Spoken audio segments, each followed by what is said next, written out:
90% des sportifs font cette erreur. Ils ignorent complètement leur récupération. Et pourtant, c'est ce qui fait la différence entre un amateur et un pro. Tu peux t'entraîner dur, mais si tu récupères mal, tu fatigues ton corps pour rien. Ces douleurs qui ne partent jamais, c'est un signe. Ce manque d'énergie après chaque séance, c'est un signe que tu récupères mal. Et le pire, la blessure. La blessure grave et ta progression est finie. Mais alors, comment font les vrais athlètes pour récupérer plus vite et éviter ça? Aujourd'hui, je suis avec Alexandre, qui dirige un centre de récupération pour sportifs. Pour une fois, t'es pas en train de faire de la comédie après 3 burpees. Il a vu passer des centaines d'athlètes. L'homme qui s'expose régulièrement à la testostérone, par exemple, il est en meilleure santé. Il sait exactement ce qui marche Les fondements de la récup, c'est 90%, c'est sommeil, nutrition. et ce qui ne marche pas. Donc après un marathon, ne rien faire pendant une semaine, c'est ce qu'il y a de pire à faire. Dans cette vidéo, il va nous expliquer les vraies techniques de récupération que les pros utilisent et comment toi aussi, tu peux en profiter pour mieux récupérer et progresser plus vite. C'est une des clés de la bonne récupération. Salut Alex. Salut Valentin, merci de ta visite. On est dans la région lilloise, à Ouasquedal. Ouascal, ça se prononce Ouascal. Ouascal. On est en métropole lilloise, on est à 10 minutes du centre-ville de Lille.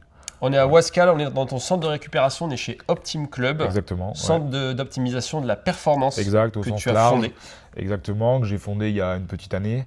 Moi, je suis kiné du sport de formation. Je forme également dans le domaine. Et en côtoyant des clubs de niveau national, fédéral, j'ai pu constater quand même quelques carences sur les infrastructures et les moyens.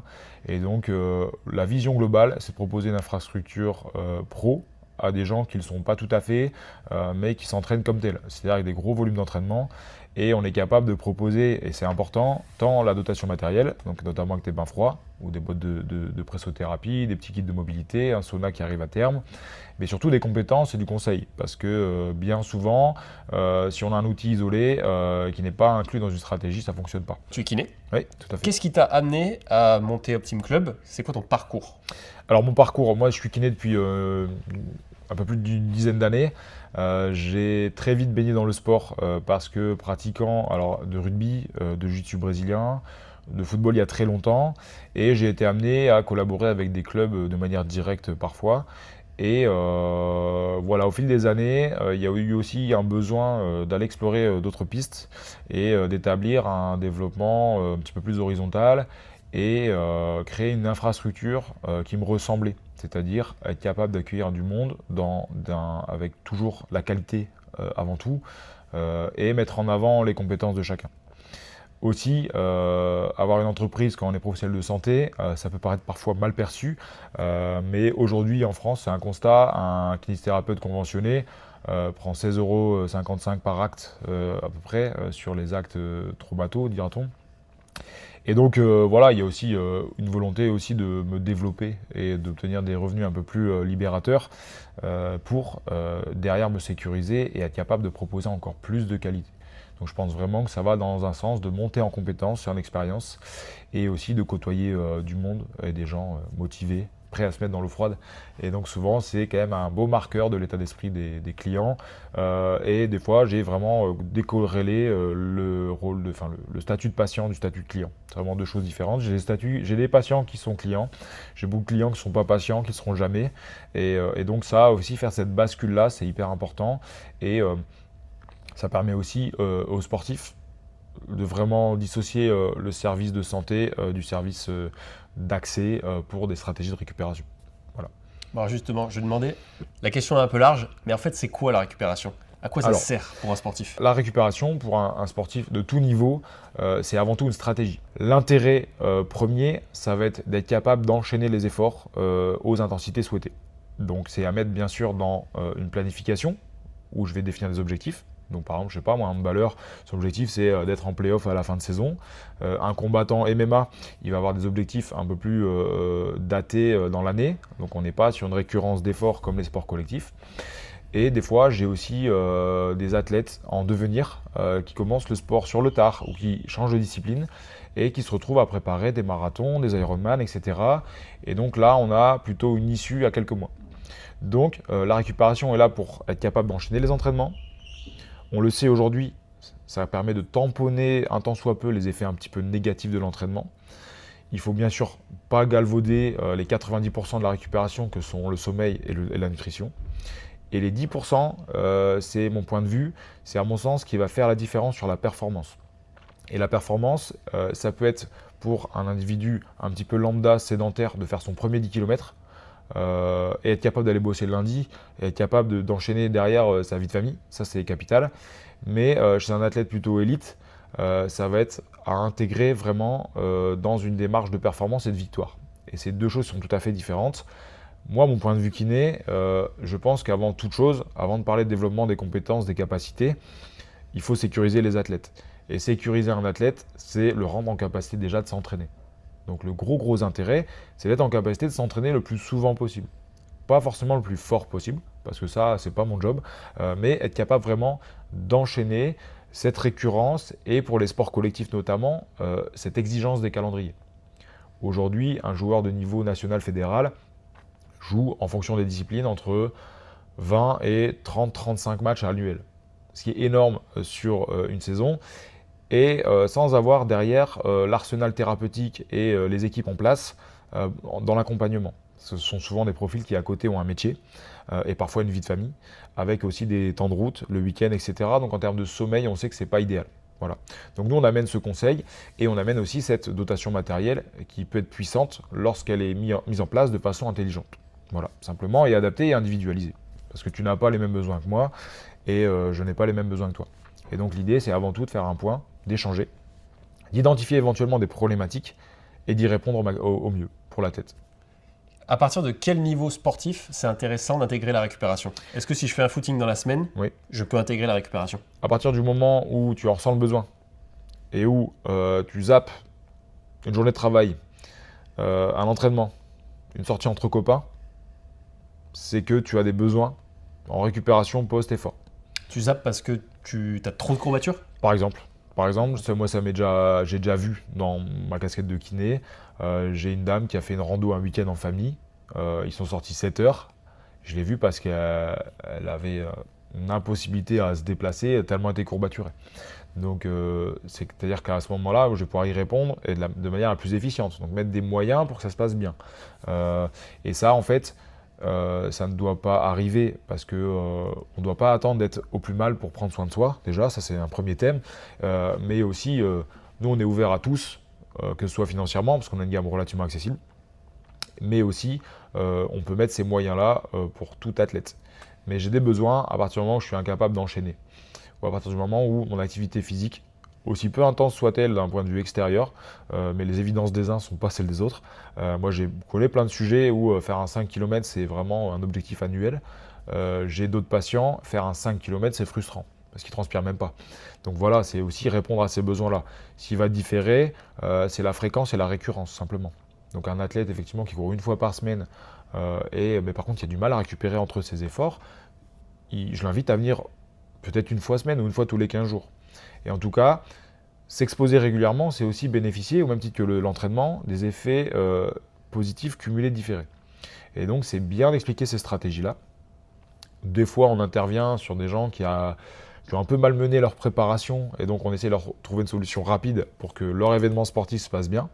Je pense à un pratiquant de semi-marathon qui court régulièrement et qui galvaude un petit peu la nutrition, et qui n'a pas respecté son plan d'entraînement. On essaie de lui trouver et de mettre un petit pansement sur la jambe de bois et d'avancer quand même. À l'inverse de gens qui se mettent comme ça des défis où tout est cadré, calibré, et là on les accompagne aussi volontiers. Voilà. À quel moment il faut venir chez toi? Est-ce qu'on vient sur un jour de repos? Est-ce qu'on vient après l'entraînement? Alors je peux pas. À quelle fréquence?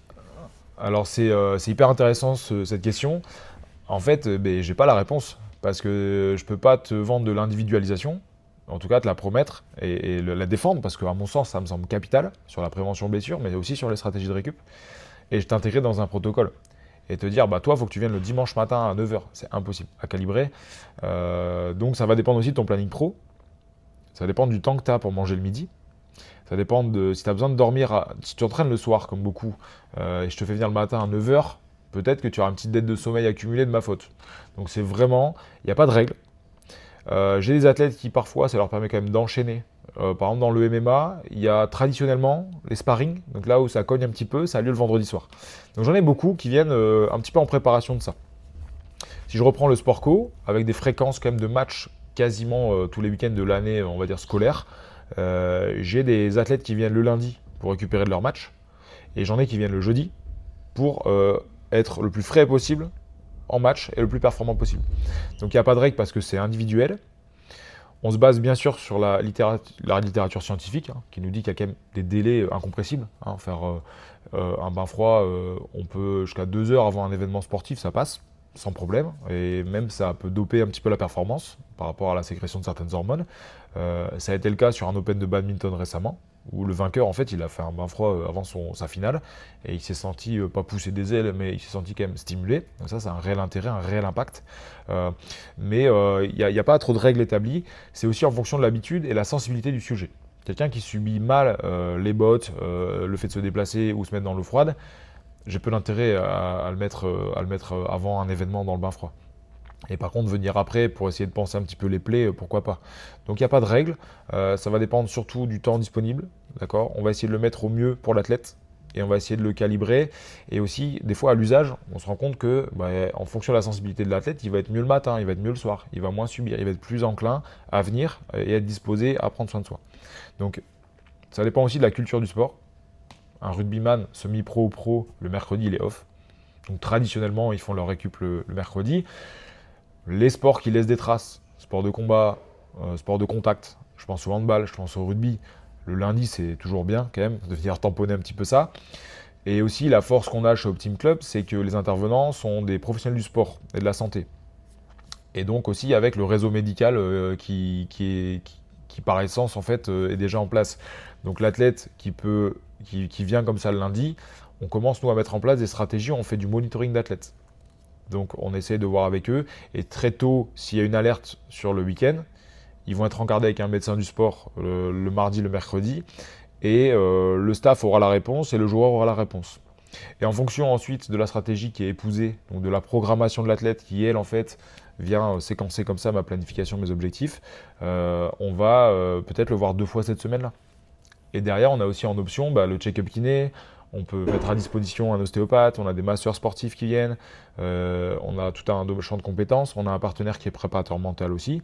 Et donc c'est vraiment être au cœur du sujet, tisser un maillage de confiance avec l'athlète et répondre aussi à ses attentes. Donc on essaie de faire le lien entre le trépied, c'est ce qu'on appelle le modèle d'evidence-based medicine. Donc d'evidence-based practice, c'est venir prendre les données de la littérature, nos compétences et aussi un petit peu notre vision, notre mission, mais aussi les croyances de l'athlète. Voilà. Et donc, essayer d'avoir un peu une harmonie entre ces 3 pôles-là pour répondre au mieux aux besoins de l'athlète. Ça, c'est ma réponse. Donc, je te dirai jamais, tu n'en t'entraînes pas, le lundi, viens le lundi. Okay. C'est peut-être le seul jour où tu verras ta copine. Peut-être. Parce que souvent, tu t'entraînes le soir. Donc, à partir de là, je vais peut-être avoir, je vais m'avérer être une contrainte plutôt négative. Et moi, le projet, l'idée, le sujet, c'est d'être une contrainte positive. Donc, de venir te placer au moment opportun dans ton planning sportif, professionnel. Si je suis un athlète, je commence à m'entraîner assez régulièrement. J'ai jamais fait de récupération, je suis jamais venu dans un centre comme Optim Club. Qu'est-ce que je peux mettre en place à la maison pour avoir une base de récupération saine? D'accord. Alors déjà, il y a 2 piliers fondamentaux. Il s'agit de bien dormir. Donc ça, c'est aller même individualiser la manière dont tu dors. Donc ça, c'est aussi des études qui sortent et qui ont été prouvées. Je ne peux pas te dire faut que tu dormes 9 heures, Valentin. Je ne peux pas te dire faut que tu dormes 6 heures. En fait, ça dépend. Ça va dépendre de tes besoins. On peut aujourd'hui essayer de prendre des mesures avec des montres connectées, etc. du sommeil. On a tous quand même une heure qui nous est propice à l'endormissement. Et on a tous aussi en fonction de notre sensibilité aux lumières, notre sensibilité au stress aussi, ou à l'heure de l'entraînement, on va avoir un endormissement qui est plus ou moins aisé. Donc il y a des armes pour s'entraîner. L'ennemi numéro 1 des difficultés d'endormissement, c'est la lumière. Aujourd'hui, on sait aussi que la lumière bleue des écrans, elle est quand même très impactante. Donc déjà bien calibrer avoir une bonne hygiène de sommeil. Donc avoir un taux d'exposition à la lumière moins dans l'heure qui précède l'endormissement inférieur. Privilégier un bouquin, une petite lumière le plus naturelle possible. Bien fermer les persiennes. Ensuite, la température. Ça, c'est la deuxième arme fatale. Donc la cible, c'est 19 degrés et pas plus. Parce que voilà, on a besoin aussi pour déclencher toutes les hormones qui sont propices à l'endormissement, on a besoin de seuil de température. Et donc ça, c'est un premier pilier fondamental, bien dormir. Et tout ça, tu dois le mettre dans ton planning professionnel. Et tu es chef d'entreprise et tu sais que des fois on se lève très tôt. Donc c'est voilà, être capable de manager ça. Au moins 3 quarts de la semaine. Parce qu'après, il faut avoir une vie sociale aussi. Et c'est important. Le deuxième point, c'est l'alimentation qui est un vrai sujet. Manger souvent, alors c'est étonnant, mais souvent suffisamment. On va souvent avoir des athlètes qui se retrouvent plutôt carencés qu'en excès. Donc je parle d'athlètes de profil amateur-compétiteur. Donc c'est souvent des sujets qui occultent un petit peu la charge protéique, et qui ont des idées reçues un petit peu sur les glucides. Un sédentaire ne doit pas manger autant de glucides qu'un athlète. C'est impossible. Un athlète peut manger des glucides avant de s'endormir. Ça va même l'aider. Donc c'est plutôt corrélé. Et ça, il faut faire appel à des professionnels du domaine. On peut le lire dans des livres. Je peux vous le raconter là. Mais l'idée, c'est de consulter. Ça peut paraître une consulte à 50, 60 euros. Ça peut paraître énorme. C'est 5 euros par mois pendant 1 an. Et souvent, c'est que du conseil avisé. Et ce conseil avisé, épouser ses stratégies, mettre en place des habitudes ordinaires dans un temps extraordinaire, à mon sens, c'est déjà la première clé de bien récupérer. Qui est-ce qu'il faut aller voir pour avoir un programme personnalisé? Alors, il y a des médecins, nutritionnistes experts, il y a beaucoup de diététiciens aussi qui sont très compétents. Il faut vraiment dissocier la nutrition. La nutrition, c'est l'impact physiologique que va avoir ce que tu avales, et la diététique. La diététique, c'est l'art de bien manger. Et donc, en fait, jouer avec ces deux armes-là. Et après, il y a des médecins qui vont très très loin dans l'analyse, avec des prises de sang, des marqueurs physiologiques. Est-ce qu'un sportif récréationnel a besoin de ça? Je ne suis pas sûr. Par contre, déjà, un diététicien qui va te parler du bien fondé de l'alimentation et de comment ancrer de bonnes habitudes d'alimentation, à mon sens, au-delà de 3-4 heures de pratique de sport par semaine, c'est une des clés de la bonne récupération. Après, donc ça, les fondements de la récup, c'est 90%, c'est sommeil, nutrition. L'hydratation aussi, elle intègre la nutrition. C'est important, comment bien boire, des bonnes habitudes. Et on en revient souvent toujours à la même chose, c'est les effets cumulés différés. Voilà, donc faire au plus souvent, au plus régulièrement, sans excès. En fait, c'est la clé pour plein de choses, mais voilà, ce sont des évidences quand on en parle comme ça, mais souvent on l'oublie. Et les 10% supplémentaires, alors moi je préconise aux patients, je pense que dans ton approche, tu en parles beaucoup aussi, c'est déjà en fait mettre en place, stimuler ce système d'hormèse. Donc se stresser, mais avec la bonne dose pour pas qu'elle devienne dangereuse ou à l'inverse négative. Et par exemple la douche froide, moi pour le coup c'est une pratique que j'ai maintenant épousée depuis 10 ans. J'ai 30 secondes de douche froide tous les matins. Voilà, alors en ce moment j'ai pas le temps de faire des bains froids, c'est le paradoxe, on en parlait tout à l'heure. Depuis que j'ai ta dotation, j'en fais un peu moins que d'habitude. Mais je pense que c'est déjà une vraie plus-value. Parce que voilà, il y a une habituation qui se fait. Et donc bien sûr que maintenant, pour avoir des effets, je dois m'exposer un peu plus, etc. Et peut-être à plus froid. Mais c'est déjà un premier point qui peut servir. Voilà, donc ça c'est pour les habitudes un petit peu ancrées. Et après, rester mobile. Donc ça c'est le côté préventeur de blessures. La mobilité articulaire, alors au-delà du renforcement, etc. Parce qu'il y a des sports où le renforcement est la clé de la non-blessure. Et la non-blessure amène à la performance. Parce qu'un athlète qui se blesse, moi j'ai suivi des athlètes formés dans les centres de formation de football professionnel qui ont eu un niveau jeune européen et qui maintenant évoluent dans des divisions régionales parce qu'il y a eu une saison, il y a eu 3 blessures cumulées. Et ce nombre de jours d'absence, aujourd'hui, il a un réel poids psychologique, mental, physique. Et on le sait aujourd'hui aussi, moi je travaille beaucoup là-dessus, neurocognitif. Donc le fait de ne pas s'exposer à sa pratique, on a un déconditionnement physique, ça tout le monde le sait. Ça peut impacter psychologiquement plus qu'on ne le croit un athlète, parce qu'aujourd'hui la part psycho-émotionnelle dans le sport, elle est prépondérante.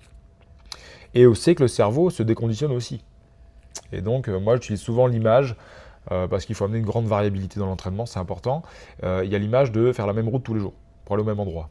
À un moment donné, le cerveau il se met en mode automatique. Et donc là, je ne l'expose plus. Je ne désadapte plus. Et en fait, il s'avère que désadapter le cerveau, c'est aussi une stratégie qui me permet d'être beaucoup plus résilient à tout stress. Et donc ça peut aider aussi. Il y a aussi des petites techniques de respiration qu'on peut mettre en place, de cohérence cardiaque. Donc ça, c'est souvent plutôt les préparateurs mentaux qui ont ces clés-là. Bien sûr que quand on touche à tout, on a quelques tips. Mais moi, j'invite réellement à consulter des gens compétents, des gens dont c'est le métier, et pas des gens qui surfent sur la vague. Parce qu'aujourd'hui, c'est un petit peu... Les réseaux sociaux rendent tout très accessible et instantané. Par contre, on voit tout et beaucoup de n'importe quoi. Et en fait, moi, ma stratégie et mon envie, ma mission, ma vision, c'est de revenir à des fondamentaux bien menés et ensuite aller se focaliser sur les détails. Avec un échange, plutôt qu'être dans l'injonction permanente C'est aussi toi, je trouve, une stratégie que tu utilises dans ta com et je trouve ça très bien. C'est pas de dire il faut faire 3 bains froids par jour à telle température, vous ne serez plus jamais malade. Ça ne doit pas fonctionner. On ne doit plus entendre ça aujourd'hui en 2025, à l'heure où aussi, d'un point de vue social, les gens vont moins bien qu'avant, parce que nos habitudes de vie ont changé. Et donc je pense que, moi je pars souvent à la montagne, à la campagne en vacances. En fait, c'est des gens qui ont déjà les clés depuis, eux ils ont les clés de la récupération depuis 10 ans. Hein. Moi, j'ai déjà croisé des gens âgés qui mettaient les jambes dans l'eau froide tous les jours. Mais tous les jours parce qu'ils devaient traverser un ruisseau.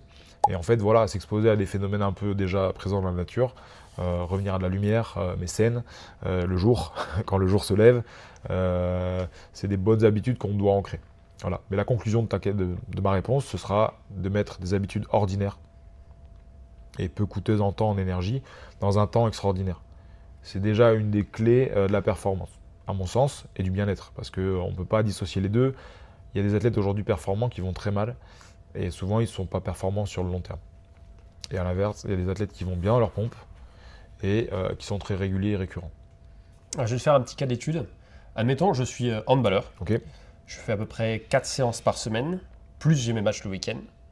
J'ai appliqué tous les conseils de base, je dors bien, je mange bien, je prends ma douche froide le matin, mais je sens quand même que j'ai une blessure qui reste, une douleur qui traîne, des courbatures le lendemain, je sens que je peux encore progresser, je viens chez toi. D'accord.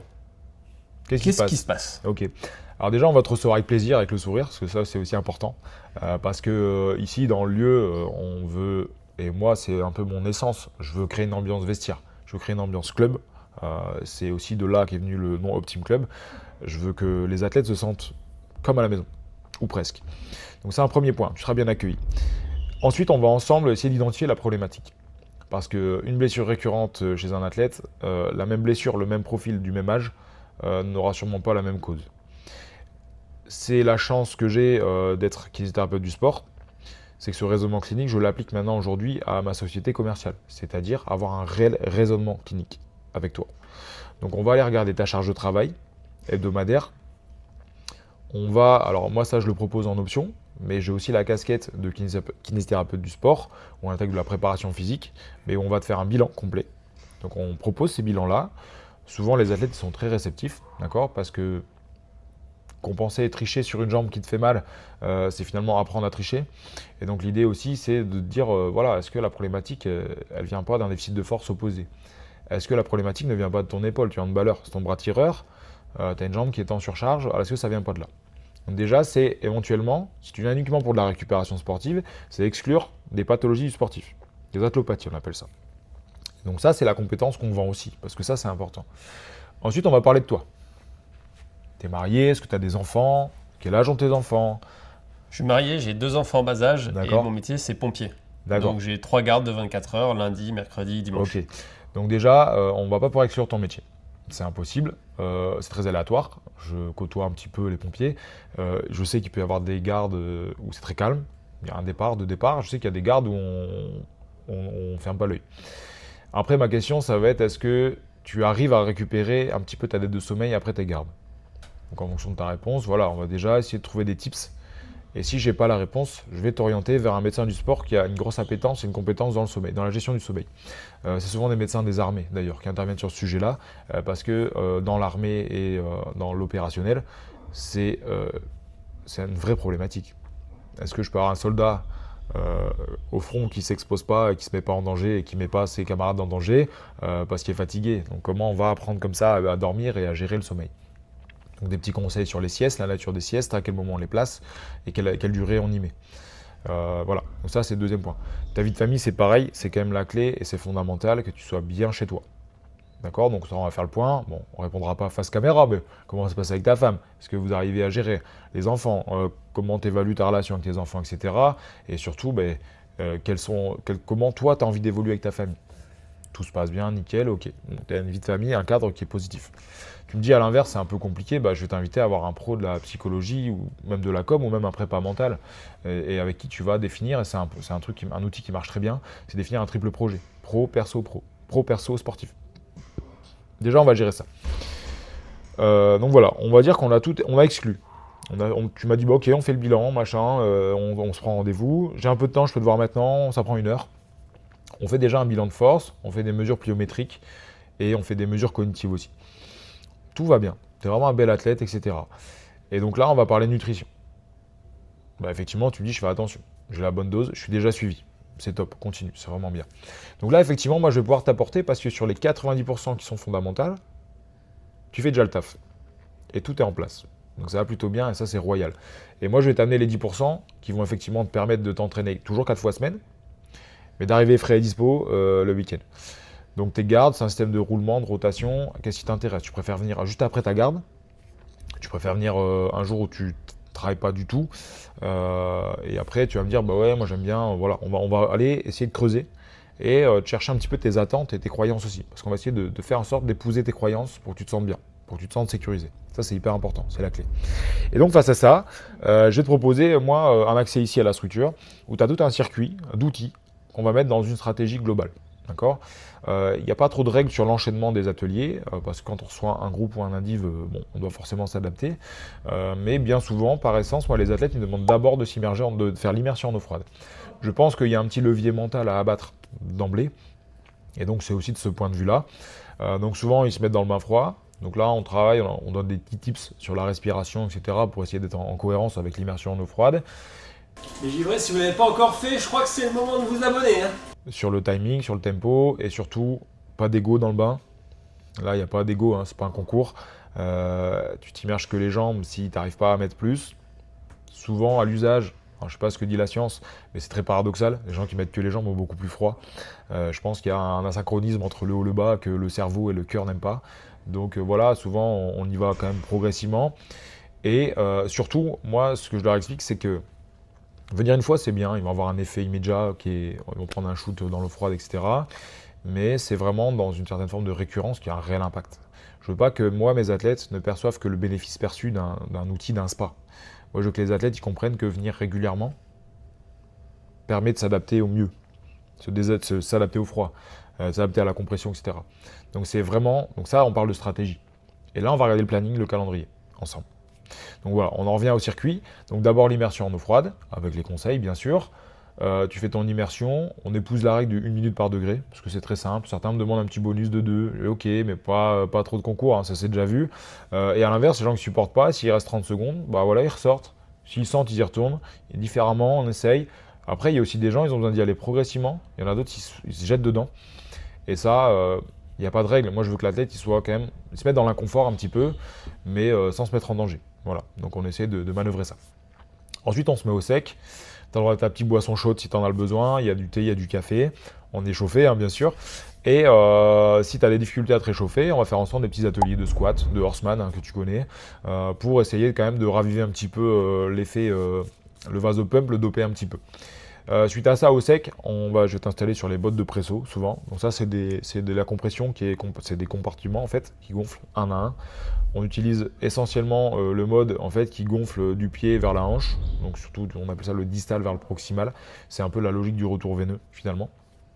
Et donc à ce moment-là, on va avoir cet effet-là sur 20 minutes, ce qui fait souvent un temps off où il s'endorme. Donc ça aussi, si tu es pompier et que tu as un rythme un peu saccadé, plus une vie de famille un peu à gérer, ça fait toujours un temps pour toi. Donc c'est toujours positif. Lorsqu'il y a des clubs, je demande moi souvent qui est capitaine de vestiaire et ils mettent leur musique, ils mettent leur playlist. C'est important aussi, ça épouse un peu cet esprit-là. Et ensuite, on propose des petits kits de mobilité avec gun massage, recovery term, bâton de massage et foam roller, où là, il y a un réel conseil. Voilà, donc toi, on a identifié que ta charge de travail était bonne, ton entraînement était bon, il n'y avait pas d'atlopathie, que le cadre biopsychosocial était bon. Donc bah là, on va devoir agir directement. Si ton bras tireur est à gauche et que tu as mal à droite, bah en fait, c'est vraiment la fréquence que tu vas mettre. Donc même si tu es en capacité, que tu fais du renfort, et que le renfort est bien calibré, attention, parce que ça, c'est aussi un truc, nous, des fois, qu'on identifie. Tu vas me dire, bah ouais, moi, je vais à la salle de muscu, je comprends pas, je fais mes 3 x 10 squats depuis 5 ans, donc je fais ce qu'il faut, mais tu fais pas ce qu'il faut parce que tu n'amènes pas de désadaptation. En fait, tu es toujours dans le même système d'entraînement. Donc, ce que tu fais, c'est du volume, un peu d'hypertrophie, mais à 3 x 10, tu réponds plus. Donc, il faut aller chercher des notions d'échec, travailler sur des microcycles dans des macrocycles, d'accord? Et tout ça dans une périodisation aussi adaptée au calendrier. Parce que bien sûr que je ne vais pas te faire travailler à l'échec 2 jours avant ton match. Ce serait un non-sens. Bref, et donc on va avoir la même philosophie là. Donc t'apprends à gérer un pistolet de massage parce que il ne s'agit pas juste de se poser le pistolet et d'aller. J'ai une béquille, bah, je fais quoi avec le pistolet de massage? Je tape dans la béquille pour que ça envoie le sang? Bah non, on va peut-être éviter, ça peut être dangereux. Par contre, tout autour, on sait aujourd'hui qu'on va avoir un petit effet par contre sur la vasodilatation un petit peu périphérique. Et donc on va mettre en place des stratégies de vasomotricité autour. Un peu comme le vasopump du bain froid, tu vois. Ou sortir et se remettre à 22 degrés comme il fait ici dans la pièce, c'est faire une certaine forme de vasopumping. Voilà. À terme, on fera de la contraste thérapie avec le sauna. Donc on couplera tes bains froids avec un sauna infrarouge. Donc là, l'effet cumulé différé, ça se place surtout sur l'hormone de croissance, l'expression d'hormone de croissance, donc c'est plutôt intéressant. Et voilà. Et donc sur la mobilité articulaire aussi, c'est là où on va peut-être identifier des petites carences, etc. Donc là, je vais t'autonomiser au maximum. Donc avec ces conseils-là, tu seras capable à la S1, S2, S3 de venir et de connaître ce que tu dois faire parce que tu sais pourquoi tu le fais. Et mettre du sens dans ce qu'on fait, à mon sens, c'est la clé aussi. Si je t'impose le foam roller et que tu me fais, comme beaucoup, juste des petits mouvements, le bâton de massage, tu y vas, sans savoir pourquoi, tu viendras peut-être plus. Aussi, déjà, donc moi j'y perds en intérêt et en image, et tu seras pas mieux aussi. Et il y a des réflexes aussi qu'on peut provoquer parce que show must go on, souvent dans le sport. Donc même si on a un peu mal, il faut enchaîner parce que moi je suis... Bon, c'est marrant que tu me cites ce cas-là parce que j'ai un patient, un client pour le coup, qui joue en D1 belge de handball, donc c'est déjà du haut niveau, qui est pompier. Et lui, souvent, par exemple, tu vois, lui, il vient souvent le jeudi matin. Il vient en sortie de garde. En fait, il sort de sa garde à 7h, 7h30. Je pense qu'il se débarbouille à l'eau froide pour le coup. Et ensuite, il fait les conduites des enfants et il vient directement. Et donc voilà, il se met un petit temps off et c'est comme ça qu'il commence sa journée. Donc tu vois, comme ça on a fait le parallèle. Et lui, voilà, c'est un gardien de hand. Le gardien de hand, c'est des patterns moteurs qui sont très particuliers quand même, parce qu'ils sont toujours un peu sur les mollets, toujours en explos, toujours en ouverture de hanche. Donc voilà, c'est souvent des sujets qui ont des petits troubles d'adducteurs, etc. Donc si on a fait le point sur la force et la mobilité, qu'il n'y a pas de carence, voilà, on va juste essayer de tamponner au mieux cette contracture qui est normale, qui est logique par rapport à ta logique interne et de sport et de poste. Voilà. Et ça, tout ce que je te raconte, c'est parce qu'on est ici on essaie de développer un niveau d'expertise. Alors, on n'est pas un spa où tu payes ton ticket d'entrée, tu fais du bain. Ouais, j'ai vu à la télé qu'il fallait faire des bains froids, donc je fais des bains froids. Après, je mets mes bottes, après, je fais ça. J'ai vu que les stars du foot le faisaient. Moi, je ne suis pas du tout dans cette image-là. C'est pas ce que je défends. Moi, je défends une expertise. Et quoi qu'on fasse, on y met et du panache et de la compétence et du sens. Sinon, on perd déjà la notion de plaisir, et ça c'est la clé, mais aussi on perd sur la stratégie. Donc là, les kits mobilité, on rend les athlètes beaucoup plus autonomes. Après, on a développé une gamme premium sur l'oxygénation hyperbar. Donc on a un caisson hyperbar, ça réunit deux conditions, une supplémentation en oxygène, donc un débit pur, entre 6 et 10 litres minute, ça va dépendre un petit peu de ton gabarit, si on met des lunettes ou un masque, c'est pareil. Donc ça, non, il faut d'abord avoir un attrait, une appétence et de la compétence pour savoir t'expliquer ça et te l'adapter au mieux. Et tu vas être dans le caisson dans des conditions qui vont monter en pression, d'accord? Donc c'est un compresseur. Et donc tu vas avoir une pression inspirée d'oxygène qui est supérieure avec un taux d'oxygène dispo qui est énorme. Donc on va générer une hyperoxie sanguine avec de l'oxygène dissous en masse. Et donc on va amener au niveau cellulaire un maximum d'oxygène. Et donc ça va tamponner tous les mécanismes un peu physiologiques de la récupération, la cicatrisation des plaies. Donc c'est préconisé aussi sur les petites lésions musculaires qui sont avérées. Comme ça on dope un petit peu, on nourrit un petit peu les phénomènes de cicatrisation. Sur des pathologies inflammatoires, sur des céphalées aussi, ça fonctionne bien. Et dans le milieu hospitalier, c'est déjà utilisé pour des plaies chez des gens malades de type diabétique, artéritique, etc., qui ont des difficultés de cicatrisation. Et donc ça, nous, on le met plutôt au service de la santé de la performance. Donc on prend personne de pathologique chez nous, parce qu'on n'est pas aux conditions de pression requises, et surtout on n'a pas de médecin sur la structure. Voilà. Donc après, il y a un cadre aussi légal. Donc nous, c'est des modèles qui sont adaptés. C'est un modèle qui est présent chez des athlètes de très haut niveau qui se le paient à la maison et qui en font tous les jours. Donc on est toujours, par contre, dans... Est-ce que je viens une fois et je bénéficie des effets perçus, ou est-ce que je viens souvent et donc c'est comme quand je fais souvent des bains froids. Alors l'avantage du bain froid, j'ai envie de te dire, c'est qu'il y a un effet immédiat qui est radical et surtout il y a une sensation, il y a une réelle perception de ce choc et de cette exposition au stress que tu n'as pas forcément dans le caisson. Voilà. Donc voilà, il y a un gros rôle d'éducation à faire et ça, moi je m'y tiens. C'est important d'éduquer les gens en bonne pratique et d'expliquer pourquoi je viens faire du caisson. Pas parce que j'ai vu à la télé qu'il y a LeBron James qui en fait, mais parce que j'y vois un réel intérêt dans ma programmation. Et je sens bien que moi, ce qui pose problème, en fait, c'est que j'ai un rythme effréné. Parce que chez les pompiers, je cours, je fais de la muscu en plus. Hein. Et donc voilà, dans cette charge-là, et dans ton contexte, je peux pas te dire, tu zappes une séance de hand. C'est impossible. Le coach, il va me dire, et puis je suis au contrat avec le club, ça marche pas. Et puis je peux pas dire chez les pompiers, ah bah non, moi l'inter, aujourd'hui, je la fais pas, j'ai un peu mal à la jambe. Et puis, je vois peu mes enfants, parce que j'ai un rythme quand même décalé, et je joue le week-end. Je peux pas dire à ma fille, non, on fait pas de sortie vélo aujourd'hui. Donc moi, je vais t'amener à faire dans les meilleures dispositions possibles dans l'état. Et bien sûr que ta saison off et tout, on va avoir une autre stratégie. Mais là, on est fin mars, c'est début des playoffs dans plein de championnats. Je sais que c'est la guerre. Parce que souvent aussi, tu vas devoir aller chercher ton contrat l'année prochaine, si tu as l'âge. Ou alors, c'est ta dernière saison parce qu'après, tu veux couper. Et tous ces éléments-là, nous, on les prend réellement en considération dans nos stratégies. Alors justement, je suis toujours handballeur. Je veux venir chez Optime, mais est-ce que j'y vais de moi-même ou est-ce qu'il faut que j'en parle à mon coach et ensuite c'est un deal entre le club et Optime, le coach Alors, et Optime? il y a plein de solutions qu'on propose. Il y a l'option, tu prends à charge parce que ça te semble important et c'est un budget que tu veux allouer. Donc là, c'est toi qui payes directement. Alors, soit on vend un accès à l'unité, soit on propose un forfait de 10 accès où tu as déjà 20% imputé. Donc, le but, c'est d'être attractif, mais je ne peux pas te vendre une stratégie sur long terme et te dire, en fait, c'est toujours le même prix. Il faut aussi, c'est du donnant-gagnant un petit peu. Donc, il y a cette solution-là. Tu as 20%, que tu sois en club ou non. Donc, même si tu fais juste de la course à pied pour ton propre plaisir, mais que tu te mets des défis perso, tu n'es pas rattaché à un club, tu peux quand même avoir ce forfait de 10. Donc, ça, c'est un premier point. Combien il coûte le forfait 10? Alors, l'accès individuel, on est à 25 € l'accès pour toute la dotation. On ne regarde pas la montre. Hein. Souvent, le circuit, il est en une petite heure, 1h15, parce que je suis un bavard, et tu es là 1h15 en immersion. Et tu peux faire que du bain froid si tu as envie, que les bottes, 2 fois le bain froid. Si tu as pensé que ça t'amenait un mieux, il n'y a aucun problème. Donc ça, c'est le premier point. Le forfait 10, du coup, il passe à 200 €, donc soit 20 € l'accès. C'est quand même très raisonnable. Hein. Moi, encore une fois, j'ai exposé tout à l'heure, kinésithérapeute, pour un acte, il prend 16,55 €. Donc voilà, on est quand même sur pas mal de matériel coûteux, donc ça reste très accessible. Et ensuite, il y a une deuxième solution.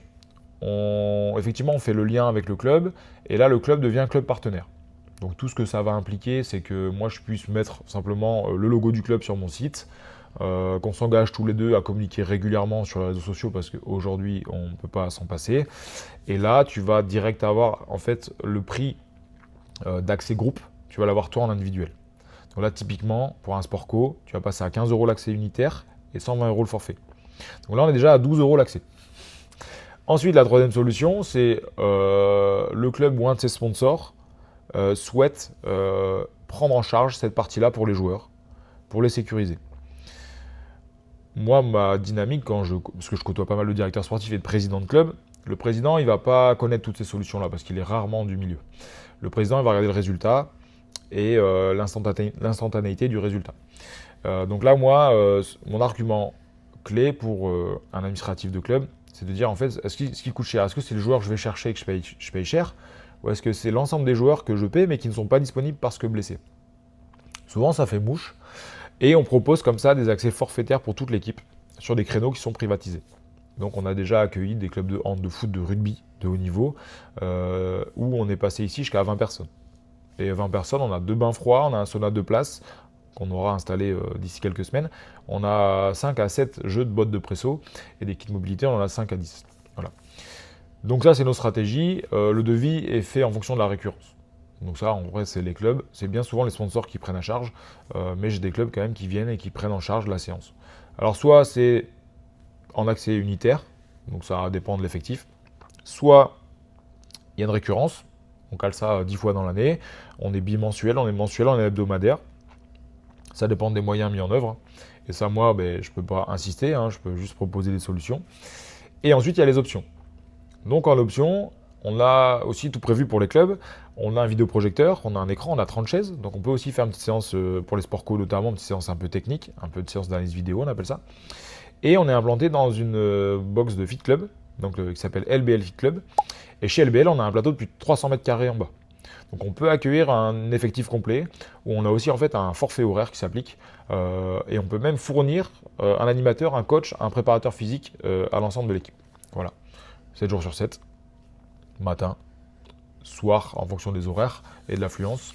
Mais voilà, on met plein de solutions autour. Et on commence aussi maintenant, on est partenaire de RT Recueil, qui est un restaurant qui est tenu par Raphaël Tronchet, qui est un sportif de haut niveau, un boxeur. Et on a en fait on peut faire livrer aussi des repas sains, faits maison, et chargés correctement, puisqu'on est aussi chez un restaurateur qui est expert dans son domaine et qui est bien au fait de toutes ces stratégies. Donc si je récapitule, je suis un sportif, ici je peux faire venir mon renfort, ma récup et en plus repartir avec mon repas le soir pour ma nutrition. J'ai plus qu'à bien fermer les volets et normalement je suis pas mal. Tu mets toutes les armes et statistiquement, les chances que tu te blesses ou que tu ne sois pas performant sont bien inférieures. Pour l'exposition au froid, tu avais le choix entre deux choses, la cryothérapie et les bains froids. Oui. Pourquoi avoir choisi les bains froids? Alors, déjà économiquement, c'est beaucoup plus accessible, d'accord, parce que je ne suis que kiné, donc je n'ai pas de gros budgets. Et aussi, aujourd'hui, une séance, je pense, de cryothérapie corps entier, parce qu'attention, on a les cabines cryo où la tête dépasse, et on a les chambres d'immersion. Il y a des études bien menées, bien fondées sur les chambres d'immersion. Les chambres d'immersion, c'est quasiment le prix d'un appartement. Donc, il y en a une récemment qui s'est implantée au Crêpes et Hauts-de-France, qui propose un accès. On est sur des séances qui est aussi entre 30 et 40 euros pour 2 à 3 minutes d'exposition. Donc, amener chez un athlète, aujourd'hui, on sait que les budgets politiques alloués au sport ne sont pas énormes. Un athlète qui prépare 4 ans les JO, je crois qu'il récupère moins de 1000 euros par mois sur tout l'ensemble de sa préparation. C'est quand même dérisoire. Donc, est-ce que l'athlète va pouvoir se payer ce service-là? Je ne suis pas convaincu. Aussi, les plus grosses revues littérature ont été faites sur ce qu'on appelle en anglais la cold water immersion. Et donc, moi, c'est surtout cette composante-là qui a fait mouche. Sur plutôt le refroidissement en eau froide que l'exposition à l'azote. Aussi, pour rebondir sur ce que j'ai dit tout à l'heure, ça, dans la nature, ça existe. L'azote, moins sûr. L'immersion, l'expérience du client. J'ai aussi côtoyé beaucoup de footeux qui allaient en groupe faire des séances de cryo. C'était 45 minutes sur place pour 3 minutes d'exposition. Ici, un groupe vient, il y a un outil qui est mis à dispo tout le temps du parcours.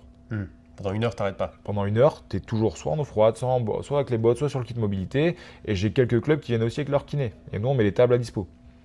Il y a même un club qui vient avec son médecin, qui a fait le bilan de beaucoup de joueurs. Et donc, face à ça, voilà, moi, la balance, elle va plutôt en faveur en fait, de l'efficience du process. Ok. Et voilà. Et ça, c'est tout à fait personnel. Je ne sais pas où en est la science. J'ai comme l'impression que s'exposer à de l'azote, on a quand même un refroidissement qui est très extrinsèque, très imposé, sur une durée relativement courte. S'immerger en eau froide, j'ai quand même l'impression qu'on se refroidit intrinsèquement. Et ça, je pense que c'est une vraie clé aussi dans la sécrétion d'hormones qui en découlent. Et aujourd'hui, le climat hormonal, on ne l'étudie pas assez dans le sport, mais ça a un réel impact. On sait que la femme sportive de haut niveau, en période menstruelle, elle a plus tendance à se blesser qu'en période non menstruelle. Donc ça montre bien l'impact du climat hormonal. Alors nous les hommes, on n'est pas au fait, mais on sécrète aussi beaucoup d'hormones différentes en fonction de nos habitudes de vie notamment, mais aussi de notre âge et de notre sexualité et de notre sommeil, etc. Et donc face à ça, j'y voyais un plus grand intérêt. Il y a vraiment, à mon sens, un intérêt réel à s'immerger dans l'eau froide que je ne retrouve pas, et à titre personnel, dans mes convictions perso, mes croyances ou mes appétences, mais aussi sur ce que nous montrent les revues de littérature. Parce qu'en gros, si on reprend une pyramide des besoins, il y a une belle infographie qui est dispo, vous retrouverez sur Google, les moteurs de recherche, vous avez une pyramide des besoins, nutrition, hydratation. Le deuxième pôle, c'est cold water immersion, contraste thérapie. Troisième pôle, c'est éventuellement les massages. Le pôle ensuite, c'est les chambres d'azote, etc. Alors oui, c'est moins étudié parce qu'il y en a moins disponibles, probablement, c'est un des biais. Mais voilà, moi je considère aussi, et ma mission c'est de rendre un lieu accessible souvent. Et donc l'outil est accessible. Aussi des modèles, il y a une filtration quand même qui est très efficace. Il y a plusieurs, que ce soit de la particule au traitement à l'ozone, si je ne dis pas de bêtises. Donc il y a quand même une hygiène qui est garantie, et ça compte. Ils sont transportables, parce qu'on vend aussi des solutions, on peut se déployer sur des événements, des compétitions et des clubs. Donc voilà, je trouvais vraiment, voilà, c'est l'ensemble des valeurs ajoutées que je voyais au bain froid. Et pourquoi Luce? Parce que j'ai cherché, hein. On ne se connaissait pas avant que je te commande mon premier bain froid. Mais déjà, tu as une conception où tu es de chez nous. Je pense que tu es un passionné, donc aussi, mais tu es un passionné qui a su prendre du recul et aller chercher ce qui se faisait un petit peu dans la science, avec un blog, etc. Donc ça, voilà, ça a été à mon sens un réel effet, une valeur ajoutée encore une fois. Et voilà, et puis en coût, je les ai déjà amortis.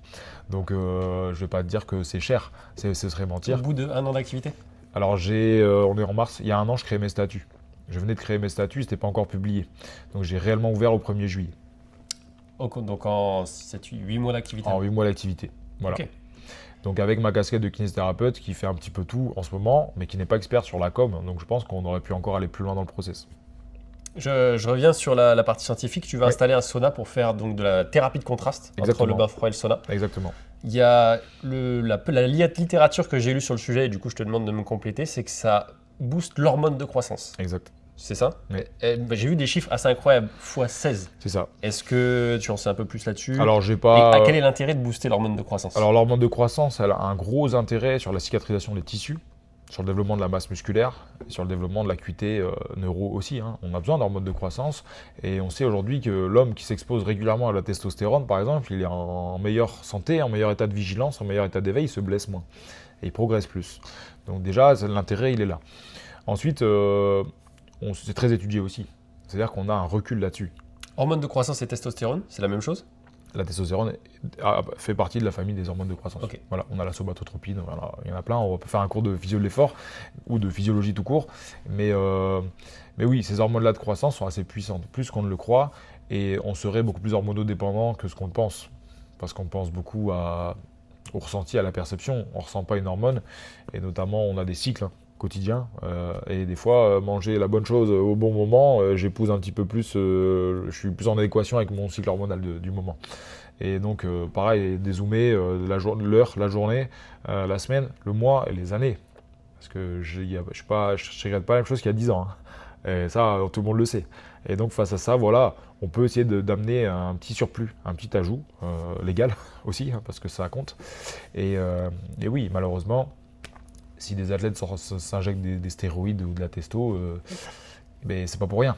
C'est qu'il y a un réel intérêt dans la performance. Et donc voilà, nous c'est pas du tout, on n'est pas sur ce sujet-là. On est plutôt dans une mission en fait d'amélioration de la performance. Aussi de tamponner les effets, un petit peu les dommages générés par l'entraînement à haute intensité et un peu trop récurrent, régulier. Et après, ce sera toujours le choix. C'est-à-dire, je vais t'expliquer les intérêts du bain froid, je vais t'expliquer les intérêts d'un sauna infrarouge, et je vais t'expliquer la combinaison des deux. Et après, ensemble, on va avancer. Et on va faire aussi ce que tu perçois aussi le plus efficient pour toi. Mais oui, c'est un réel intérêt de ce point de vue-là. Le vasopumping, il est intense. C'est-à-dire que ma vasodilatation couplée à ma vasoconstriction et qui s'alterne sur des blocs de 2-3 minutes, elle est radicale. Et voilà, face à ça, on a aussi un shot d'endorphine qui est énorme.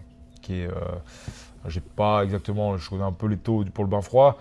Et après, j'étais contacté par la fac des sports parce qu'il y a aussi des futurs préparateurs physiques qui doivent faire un mémoire de fin d'études et qui s'intéressent à ces stratégies-là. Donc j'espère qu'on sera le lieu de belles avancées. Mais voilà, dans la culture, c'est proposer un max d'outils à mettre dans un maximum de stratégies adaptées à tous. Dans le domaine de la récupération, est-ce qu'il y a quelque chose que tout le monde pense vrai, mais que tu penses est faux? Oui. Le massage post-effort immédiat. C'est-à-dire que naturellement, un athlète qui vient de faire son premier marathon, qui va forcément être un petit peu en difficulté au niveau musculaire, il va avoir la croyance qu'il doit booker un massage dans l'heure. Ça peut même être dangereux. On a vu des rhabdomyolyses un petit peu, qui ont été malheureusement déclarées suite à un massage un peu trop, alors c'est la mode, hein, des deep tissus, etc. Ça a un intérêt, mais attention à bien le placer. Dans une stratégie peut-être à 24-48 heures. Pourquoi pas? Mais voilà, un massage juste après un effort intense, c'est pas forcément idéal. S'immerger en eau froide, par contre, ça a un impact qui est prouvé, qui est avéré. Parce que cette chasse, elle va chasser aussi un petit peu pas mal de toxines et tout un contexte physiologique qui est plus adapté. La deuxième, et c'est pour moi la plus importante, le repos ne doit être que relatif. Donc après un marathon, ne rien faire pendant une semaine, c'est ce qu'il y a de pire à faire. Parce qu'on va entretenir cette forme de déconditionnement inhérent à la pratique du sport. Donc dans une logique, une stratégie, le repos, même quand on est blessé, le repos doit être très relatif et adapté. Et donc il vaut mieux aller chercher des activités de transfert que de ne rien faire. On parle de marche à pied? On parle pour un coureur de vélo, de natation. On parle pour un basketteur de marcher 1 heure par jour.